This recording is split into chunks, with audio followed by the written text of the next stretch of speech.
Hi everyone, welcome back to the video. And इस video में हम लोग बहुत ही ज़्यादा इंपॉर्टेंट टॉपिक को डिस्कस करने वाले which is about defence technology. So अगर आप किसी भी कॉम्पिटिटिव एग्जाम की तैयारी कर रहे हैं लाइक यूपीएससी, बीपीएससी या किसी भी कॉम्पिटिटिव एग्जाम की, so this topic is very very important. Defence technology technology हम सबको पता है क्या, एक ऐसा चीज़ जिसका यूज़ करके हम आज दुनिया में कहीं बैठे कहीं पे कुछ भी शॉपिंग कर सकते हैं, ट्रेड कर सकते हैं, कम्युनिकेट कर सकते हैं। So technology is a kind of device जो कि आपकी लाइफ को बहुत इजी बनाता है। सो अब यहाँ पे हम डिफेंस टेक्नोलॉजी को पढ़ रहे हैं, यानी कि डिफेंस, मिलिट्री, आर्मी के जो सेक्शन में टेक्नोलॉजी का क्या रोल होता है, क्या उसका यूज़ होता भी है, अगर होता भी है तो किस टाइप का यूज़ होता है। तो देखिए, डिफेंस टेक्नोलॉजी जो है ये मिलिट्री ऑपरेशंस के लिए मेनली यूज़ किया जाता है। जैसे मान लीजिए कि कभी भी कोई भी देश किसी देश के साथ वॉर घोषित कर देता है कि भाई हम वॉर करेंगे। अभी रिसेंट में जैसे ऑपरेशन सिंदूर इंडिया ने किया था पाकिस्तान के ऊपर, जो उन्होंने हमारे पहलगाम अटैक किया था, उसके लिए एक करारा जवाब देते हुए।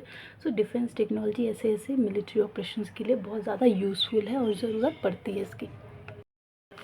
इसके भी कुछ टाइप्स होते हैं, जैसे कन्वेंशनल, जिसमें राइफल्स, एयरक्राफ्ट जैसा यूज़ होता है, और ये नेवल वेसल्स, मिसाइल, रॉकेट्स में इलेक्ट्रॉनिक वेपन सिस्टम के, इलेक्ट्रॉनिक वॉरफेयर सिस्टम की फॉर्म में यूज़ होता है।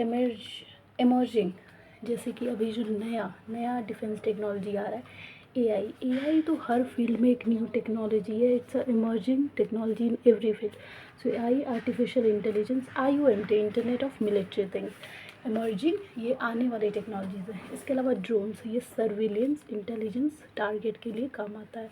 जैसे अभी कितने सारे ड्रोन्स पाकिस्तान ने इंडिया के ऊपर हमारे कंट्री के अंदर भेजे से।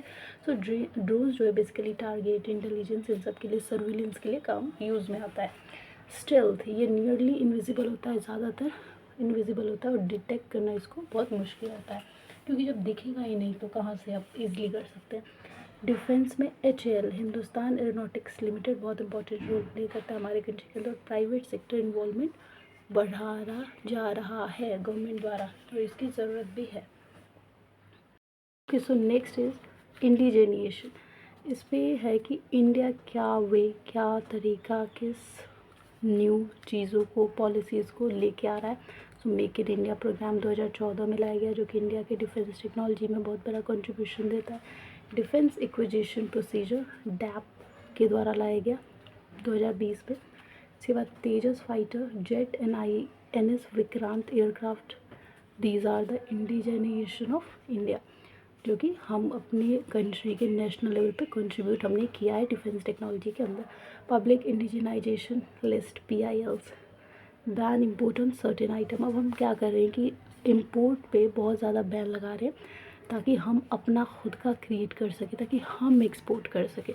सो इट्स वेरी ज़रूरी कि हम इस बात का ध्यान रखें कि इम्पोर्ट कम हो और एक्सपोर्ट ज़्यादा हमारे कंट्री के अंदर, तभी हमारे देश की भी तरक्की होगी और हम डिफेंस टेक्नोलॉजी में प्रेशर डालेंगे कि यस हमें बनाना है और सेल्फ रिलायबल हो जाएंगे। डिफेंस इंडस्ट्रियल कॉरिडोर, इंफ्रास्ट्रक्चर पे बहुत ज़्यादा ध्यान दिया जा रहा है। IDEX scheme, startups and MSMEs, medium scale, आप सबको पता है, इंटरप्राइजेस एंड डिफेंस प्रोडक्शन, इन पर बहुत ज़्यादा इम्फेसिस डाल रही है government. Export promotion policy, DPEPP 2020। So these are some of the measures, some of the ways, some of the moves that government of India has taken for defense technology. इसके अलावा कुछ चैलेंजेस भी हैं। Budget low है हमारे पास, $75 billion, जो कि सिर्फ 1.9% GDP कंट्रीब्यूट किया गया इंडियन गवर्नमेंट द्वारा डिफेंस टेक्नोलॉजी में। तो बहुत कम बजट हम इस पर डालते हैं, जो कि हमें बहुत ज़्यादा बढ़ाने की ज़रूरत है, because this is a digital world, technological world. So ज़रूरत है कि हम टेक में इन्वेस्ट करें, टेक्नोलॉजी में। इम्पोर्ट करते हैं हम लोग, इम्पोर्ट मेनली करते हैं jet engine, aircraft, air defence system. तो हमें ज़रूरी है कि हम इन सब में सेल्फ रिलायबल हो जाए, ताकि इम्पोर्ट की पॉसिबिलिटी कम हो जाए, प्रोबेबिलिटी कम हो जाए। Investment in defence, domination of PSUBs, private sector involvement ज़रूरी है। इसके अलावा R&D ecosystem, research and development ecosystem को बहुत ही ज़्यादा सिक्योर, बहुत ही ज़्यादा ईजी और बहुत ज़्यादा प्रोग्रेसिव बनाने की ज़रूरत है। So this was all about defence technology. I hope आपको समझ में आएगा, अच्छा लगेगा तो शेयर करते रहना। Thank you.